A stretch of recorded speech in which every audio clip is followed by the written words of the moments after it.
Notre troisième tendance est relative à l'industrialisation de l'intelligence artificielle. Aujourd'hui, on retrouve l'intelligence artificielle au quotidien dans nos smartphones par exemple, mais on la retrouve aussi de plus en plus dans les projets informatiques. On se rend compte cependant que beaucoup des projets qui ont été créés ont une durée de vie très courte, beaucoup plus courte qu'un process informatique habituel. Aussi, il faut se demander quelles sont les différences entre un projet de développement classique et un projet utilisant de l'IA, et quelles sont les spécificités. Dans un projet utilisant de l'IA, on se retrouve avec un triptyque données, modèle, code. Ce triptyque-là apporte plus de complexité et de nouvelles problématiques. On en a notamment 4 principales: l'éthique, la transparence, le respect de la vie privée et l'impartialité. Cela va introduire de nouvelles questions, c'est comment s'assurer que ces 4 thématiques-là sont bien traitées. Cela passe déjà par la création d'une équipe pluridisciplinaire, au sens où les métiers ont évolué et les métiers sont différents. Nous allons avoir par exemple dans ces nouveaux métiers le rôle du ML Engineer, donc en français l'ingénieur en machine learning, qui vient compléter le dispositif plus classique Data Engineer qui traite les données, Data Scientist qui va analyser les données, travailler pour générer un modèle, et derrière le développeur plus classique qui va exposer par exemple ce modèle sous forme d'API.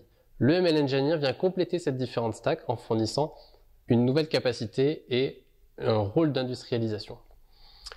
On a également la nécessité d'avoir une vision produit au sein d'une équipe, une vision transverse et parfois qui est transverse au sens de l'entreprise. À cela se complète toute une phase de gouvernance de la donnée qui elle-même doit être plus transverse aussi et fournir des outils comme par exemple du data cataloging afin de s'assurer que les données qu'on utilise pour créer nos modèles soient exploitables et soient plus qualitatives par rapport aux différentes thématiques, notamment sur l'impartialité, éviter du biais et autres sujets. Enfin, on a toute la thématique du MLOps, qui est la transformation de l'approche DevOps dans un contexte machine learning. En effet, le test est complètement différent dans un contexte d'utilisation d'IA. On n'est plus sur du test unitaire, test d'intégration, test classique qui, normalement, une fois passant, ne devrait pas ou peu changer. On est sur une approche où la donnée va introduire beaucoup de différences dans la manière dont le modèle sait répondre et une nécessité importante de faire de l'entraînement en continu et d'implémenter des boucles de feedback.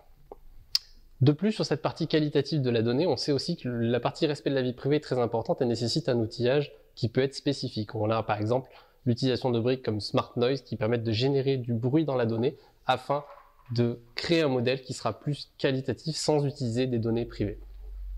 Pour conclure, l'industrialisation de l'intelligence artificielle nécessite principalement 4 phases. Une équipe pluridisciplinaire, une gouvernance de la donnée, le déploiement de nouveaux outils, et enfin, la formation des équipes, car malgré tout l'outillage, il est très important de former les équipes et de former les développeurs et également les data scientists, data engineers à toutes ces problématiques autour du responsible AI.